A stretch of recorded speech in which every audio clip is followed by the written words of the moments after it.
एक छोटा सा गांव था, नाम था सोनापुर। वहाँ एक गरीब दंपति किशन और मीरा अपनी रोजी रोटी के लिए आलू पूरी का ठेला चलाते थे।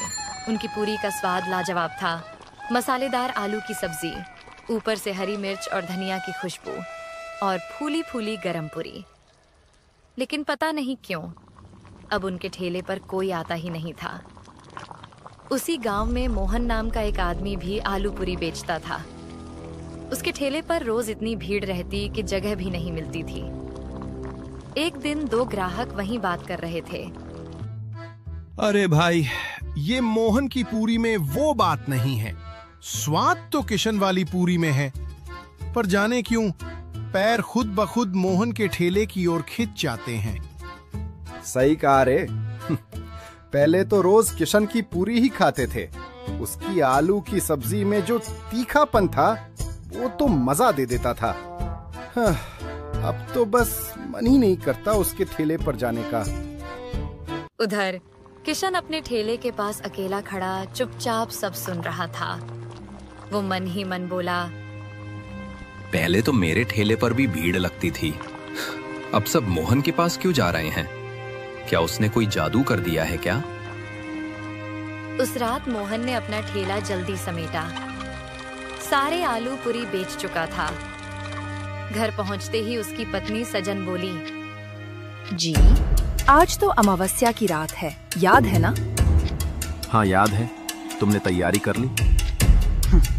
जी, पूरे 13 किलो चिकन पका लिया है। पर बताओ ना, हर बार 13 किलो ही क्यों? 10 या 20 क्यों नहीं? अरे भगवान, मैंने उसे 13 तारीख को ही नींद से जगाया था। अब उसे हर अमावस्या को 13 किलो चिकन चाहिए।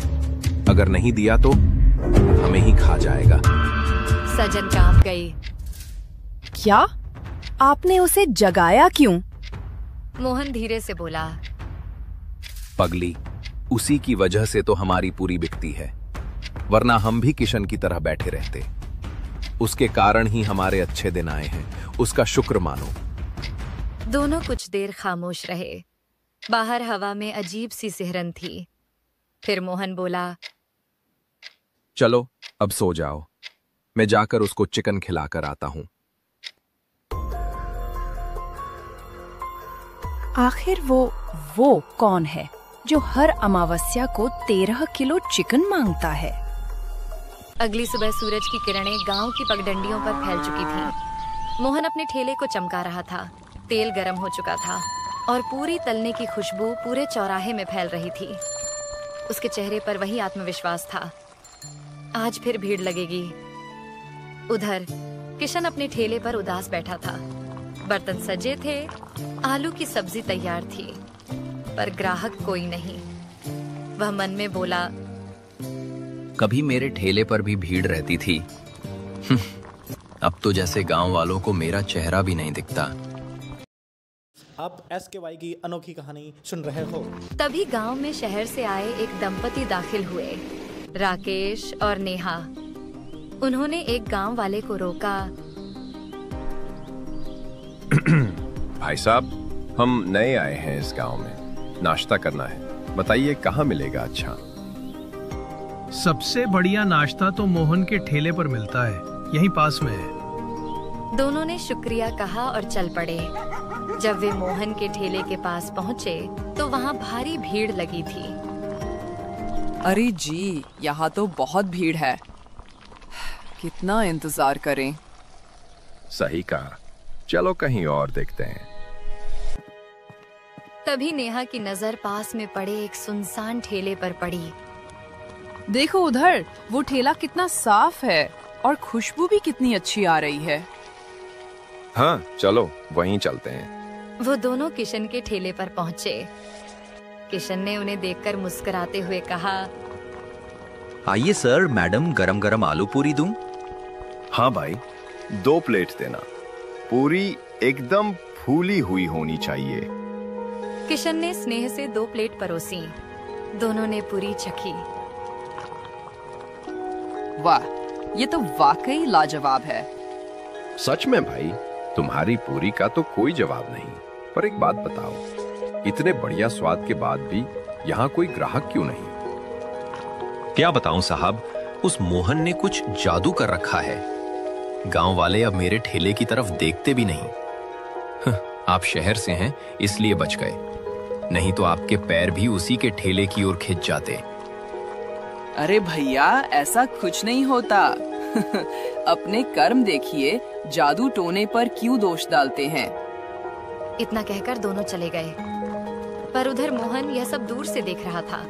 वह तुरंत अपना ठेला समेटकर जंगल की ओर निकल गया। अंधेरा घिरने लगा था। जंगल के भीतर वह एक पुरानी गुफा में दाखिल हुआ। भीतर से कुछ मंत्रों की आवाज आई। हवा भारी हो गई और ठीक 10 मिनट बाद वह पसीने से तर हाँफता हुआ बाहर निकला।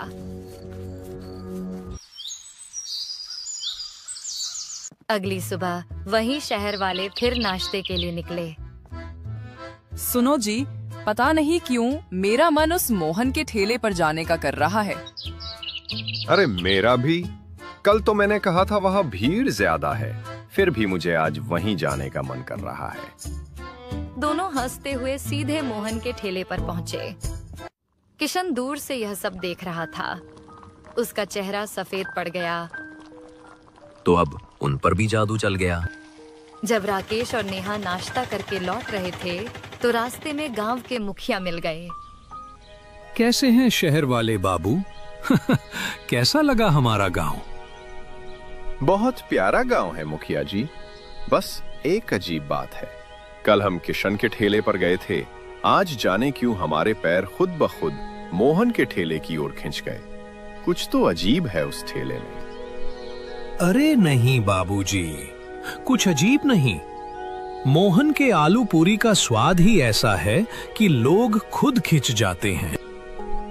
पर राकेश और नेहा जब आगे बढ़े तो दोनों के मन में एक ही सवाल गूंज रहा था, क्या सचमुच स्वाद खींचता है या फिर मोहन का कोई रहस्यमयी राज?